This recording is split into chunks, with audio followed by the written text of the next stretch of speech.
On a ici un dispositif qui va nous permettre d'explorer des forces qu'on ne voit pas. Un objet principal de ce qu'on a, c'est une table lumineuse et deux filtres qu'on dit polarisants qui permettent d'orienter la lumière. Je vais mettre un premier filtre ici qui, pour la lumière de la table, polarise cette lumière-là, oriente dans un sens, dans le sens des deux petites lignes rouges qui est ici. Pour nous permettre de faire des expériences entre les deux polariseurs, je mets cet espaceur et je mets le deuxième polariseur ici.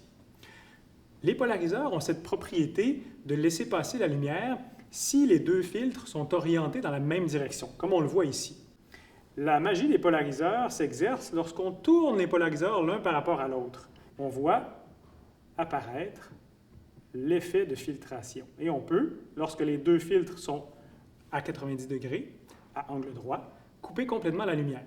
Ce qui est intéressant, c'est que si on met un troisième filtre polarisant entre les deux, on peut faire apparaître la lumière ou non, tout dépendant. Et ça nous permet de faire apparaître des objets qui vont polariser la lumière ou non. Alors, dans mes lunettes ici, on voit qu'il y a certains endroits de la lentille qui ont cette propriété de changer la polarisation de la lumière. Maintenant, ce qui est encore plus intéressant, c'est que pour certains objets, comme ceci, on voit que la polarisation est très importante. Lorsqu'on déforme ces objets, ils ont tendance à changer la polarisation. Et ça, c'est dû aux forces à l'intérieur de l'objet qu'on crée lorsqu'on applique une force sur l'objet. Dans ce cas-ci, j'ai déformé l'objet, on a vu son mouvement.